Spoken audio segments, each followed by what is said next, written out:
Привет, ребята, с вами Саша Rock'n'Roll, вы смотрите Рок'н'ролл ТВ, и сегодня мы будем беседовать с Jerry Only из ансамбля Misfits. Hi, Jerry. How are you? Glad to see you here. I'm fine. My first question is about your previous show in Moscow. Yes. When you played with Ramone. Do you keep in touch with him? Not at all. And, We're not friends anymore. Why? Because Marky Ramone did something to me that I didn't think was professional, and I don't deal with him now. That's all. It's personal. So. And are you happy now with your new band members? Oh, I love my new band members. I've been waiting for this band for 10 years. It's very good. What do you think about your new album? I think my new album is my best album yet. What do you think? You like it? I like it very much. What's your favorite track? But I know that a lot of Misfits fans think that this is not the original Misfits style. No. What do you think about it? I think they don't have to buy it. Look, I don't make a record for anybody except myself. Never did. And you want to work in only Misfits style? No, I want to do whatever I want to do, at all times. I do whatever I want. Can you tell me about your... My God, I just caught that one. Can you tell me about your music influences? Iggy Pop.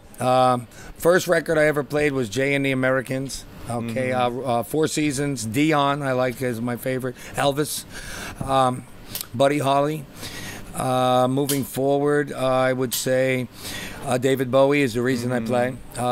His Ziggy Stardust band, the Spiders from Mars. And I would say after that, Pantera. That's the only band I saw that really knocked my socks off was Pantera. I know that you love the rockabilly bands and rock and roll bands of which 50s. ones? Oh, I do.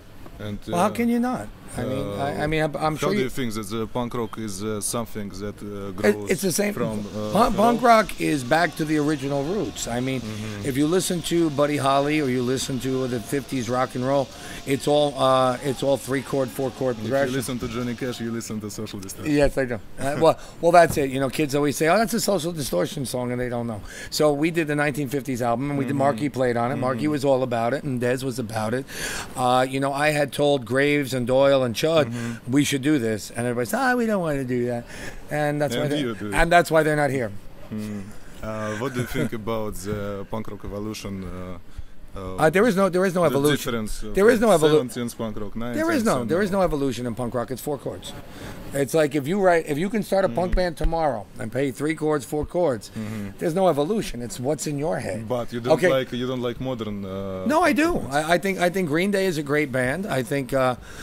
I like, what would I say, was, I listened to the Rancid a little bit, Ruby Soho is a good song. I think that it's about songs. I think that some of the greatest bands I saw was the Dead Boys, Sonic Reducer, Iggy Pop, Search and Destroy, Raw Power, I Got a Right.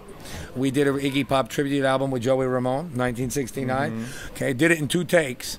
Okay, I had to play. Can you tell us more about your friendship and relationship with Joey Ramone? I would have liked to have more of a relationship. Joey was very sick, and see, Marky never understood this. He never, Marky was about making money, and he wasn't paying attention to his friends. Okay, that's the important thing. It's worried about not the bottom line is not about how much money you put in your pocket. It's how good you look out for your friends.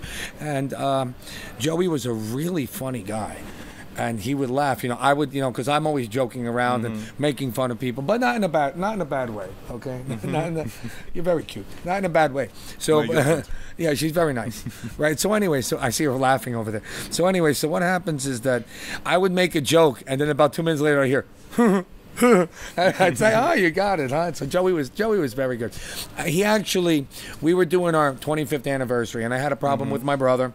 I had a problem with Michael. I had a problem with Chud.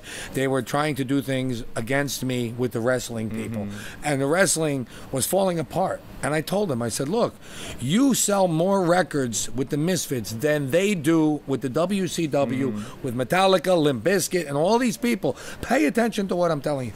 They tried to get rid of me and put the wrestling guy in my place. Now, how do you get rid of me in the Misfits? It's like getting rid of Johnny Cash and Johnny Cash's band. You can't do this." That's right. Okay, so you can't do this, right? So they tried to do this.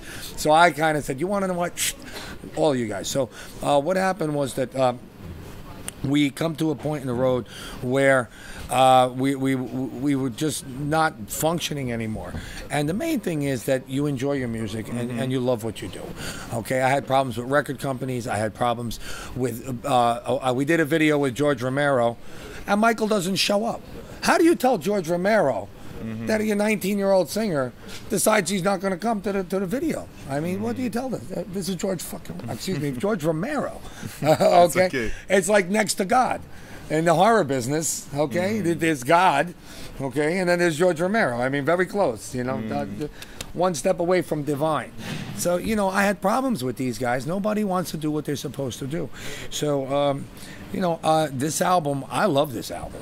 I think this album is great. Now, is it like with Glenn or with Michael? I think in my opinion today it's better than both, but that's my opinion, and everybody's entitled to their opinion. You know, when I started the Misfits, nobody knew what was going on. Okay, songs like Attitude, Teenagers from Mars, Hybrid Moments, Bullet, She. Okay, I played She when I was 17. Okay, and the thing was that people didn't understand, and nobody liked it. Now today everybody likes it. So what changed? People's attitude and people's perception changed. Not the music. What do you think about the bands that start to play influenced by you? I think good. I think they're the biggest. I think they're the biggest bands in the world. They're the biggest bands in the world. Guns N' Roses, Metallica, Green Day. Who else? Who's bigger? Have you heard, I mean Madonna, but I think she knows who we are too. Anyway. Have you heard American tribute to Misfits? With Facts and. Fat Mike is a great guy. He looks out for his friends. Okay, he helps people. Okay, he's very good businessman. I respect him. I love hanging out with him. He wakes me up in the Warped Tour at 6 in the morning. Hey, come play golf. I don't play golf.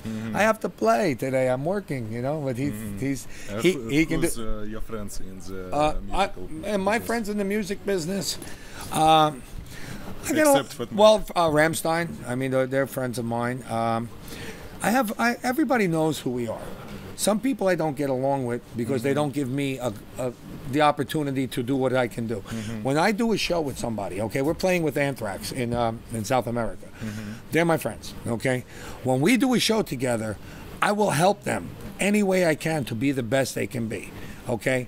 I don't think that takes away from my show, okay? I think if we have a great show and they have a great show, the kids get their money.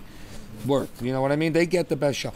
We played with Anthrax when we first came back. It was Cannibal Corpse, Life Agony, Anthrax, and then the Misfits. Okay, I was there when the guy came down the thing and tried to knock John Bush off of the PA. Okay, I went to go grab this guy because I seen him coming. I was the only one who seen him. I said, "Son of a gun!" And I went after this guy to try and stop him from knocking John down and hurting John. So the thing is that, you know, I will fight for those guys. I will fight for my friends. So my friends are the people who let the Misfits be as good as they can be when we work together. When we work together, we work together.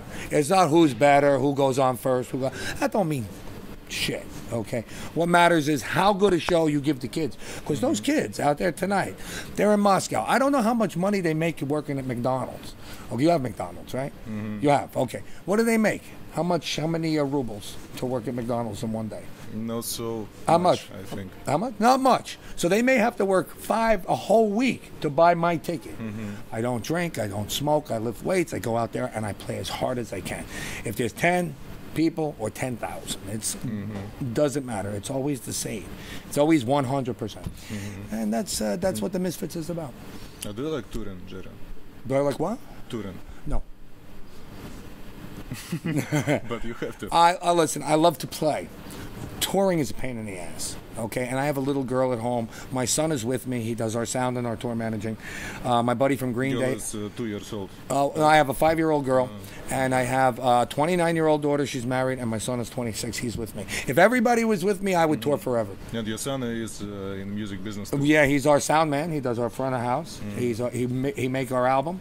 He's a producer. He does our tour managing, you know, calling on the phone, making sure. Come on, guys, hotel, let's go. Plane. And your daughter will be a singer too. My daughter likes that. My daughter, she sings all the time. My daughter's going to be good, amazing. She is so cool. She needs to work on her voice. She doesn't know how to do it yet, but she sings and dances. And she likes Elvis. She sings on our record. Songs. She sings on our record. Track 13. So, Okay, thank you, Jerry. And what can you wish to the Russian auditor? I wish you guys whatever you wish for yourself. Thank you, Jerry. And God bless. It was great.